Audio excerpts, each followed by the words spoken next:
Good afternoon, everyone. Today we are going to talk about multimedia and its connection with memory. So, what we're going to talk about today, what is memory? How does information actually get encoded into our memory? And what are our different types of memory? So, first, I want to start off with playing the memory game. So, all you need is your memory. Let's see how good your memory is.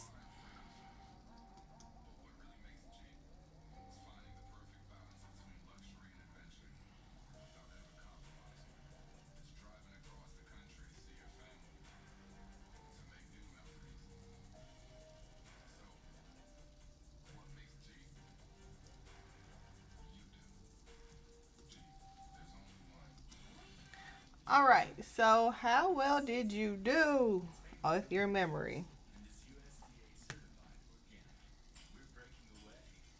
So, now let's discuss what is memory. So, memory is a foundation of learning. There's still a lot of things that we don't know about memory, but we do have an idea of how it works. Human memory involves the ability of both being able to preserve and being able to recover information we have learned or we have experienced. So, as we all know, that memory is definitely not a flawless process. Sometimes we forget or we misremember things. Sometimes things are not properly encoded into our memory in the first place. And we're going to go through three different phases when we're dealing with memory. We're going to go through the encoding phase, the storage phase, and then the retrieval phase. So there are three major processes involved in memory: encoding, storage, and retrieval. In order to form new memories, information must be changed into a usable form, which occurs through the process known as encoding. Once the information has been successfully encoded, it must be stored in memory for a later use. To use the information that has been encoded into memory, it has to be retrieved. There are many factors that can influence how memories are retrieved, such as the type of information being used and retrieval clues that are present.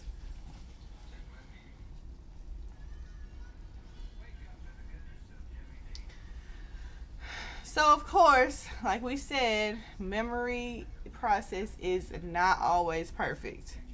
Have you ever felt like you had an answer that was right at the tip of your tongue, but you could not quite remember it? Well, this is an example of a perplexing memory retrieval problem. It's known as lithologica, or also known as the tip of the tongue phenomenon. So, what it is it's the failing to retrieve a word or memory combined with a partial recall and feeling that retrieval is intimate. Imminent, I'm sorry, not intimate. Imminent. The longer, I'm sorry. Sorry, you guys, I'm getting tongue tied. The stronger the emotional ties, the longer it takes to retrieve the item from your memory. So, again, this is known as the tip of the tongue phenomenon. And as you can see in our cartoon, many times we've been trying to explain something and we just can't remember what the word is called. We know exactly what it is, we just can't remember what it's called. And here in the cartoon, the guy's trying to remember what the word for scissors is. And I just think it's hilarious that the guy at the end says, bunny ears that wiggle.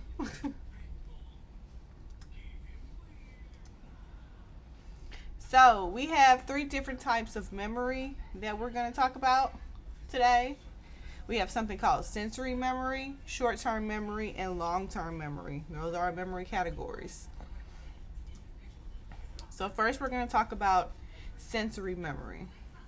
So, sensory memory serves basically as the filter for everything you sense and perceive. If you choose to pay attention to something, it can get passed on to your short term memory. You basically are learning how to tune things out when you are doing your sensory memory. So think about a sound that you're used to hearing at the house all the time, like maybe your air conditioning coming on, or maybe there's a beeping noise that you're used to hearing all the time around you. And you get to a point where you end up tuning it out because you're so used to hearing it. Usually, the time it lasts generally half a second for visual information and 3 to 4 seconds for auditory information. And again, this is going to be your earliest stage of memory. Next, we're going to have short-term memory. So short-term memory is also known as active memory or working memory. This is the information we are currently aware of or thinking about. This memory is referred to the conscious mind, and paying attention to sensory memories generate information in short-term memories. So while many of our short-term memories are actually quickly forgotten, attending to this information allows it to continue to the next stage, which would be long-term memory. And it's the process where we're going to temporarily store, organize, and manipulate information. And we usually keep this information for approximately 20 to 30 seconds. Most of these things in our short-term memory get discarded out, but some of the things that don't, of course, will move on to long-term memory. And then lastly, we have long-term memory. So long-term memory refers to the continual storage of our information. It would also be referred to as the preconscious and unconscious. And this information is largely outside of our awareness, so we're not currently thinking about these memories, but we can call back these memories into our working memory when it's needed. And some of this information is fairly easy to recall, while a couple of other memories can be much more difficult to access.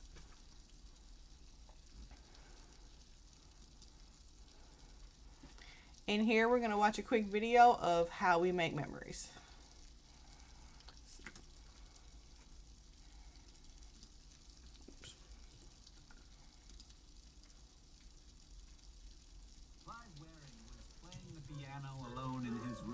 When his wife came into the room, he immediately leapt up and embraced her with joyful enthusiasm. A minute later, she slipped out to grab a glass of water, and when she returned, he gave her that same bright greeting as if she'd been gone for days. And then he did it again and again. Clive was an accomplished London musician until in 19...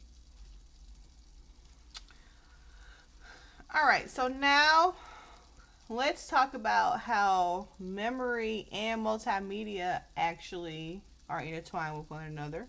So we have multimedia learning principles, and I'm going to talk about 3 of them. First, I'm going to talk about the coherent principle. Coherent principle is about minimizing extraneous processing.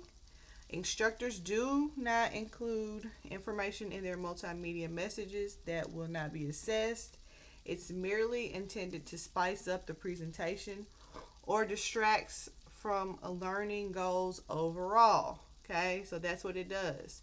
So with that, it actually impedes the memories of the students trying to learn the information. So how to address this principle: include only graphics, text, and narration that's going to support our learning goals. Do not use the decorative images or supplemental images. It's very distracting. Do not use background music. Use simple visuals.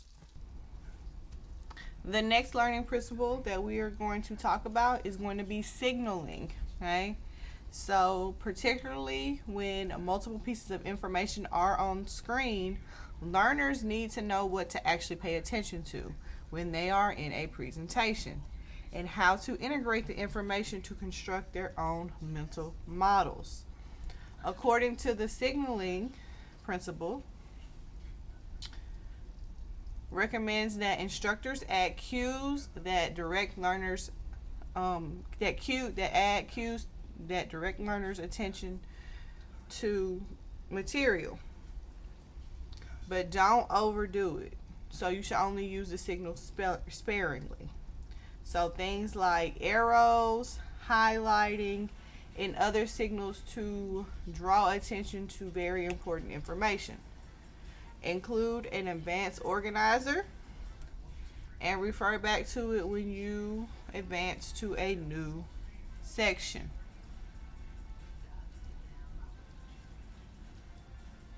Lastly, we're going to talk about redundancy. So many multimedia presentations involve a combination of spoken words, graphics, and on-screen text. However, the redundancy principle suggests that multimedia messages are most effective when learners encounter just spoken words and graphics. When instructors include on-screen text, they risk overwhelming their learners' visual channels with both pictures and words, and inadvertently direct their cognitive processes to resolving differences between spoken text and the printed text. So, to address this principle, when delivering a narrated presentation, either use graphics or text, but not both. Minimize the use of text during a narrated presentation. And then, as you can see, there are 4 more learning principles that you guys have had a chance to look at in the process of us going over these.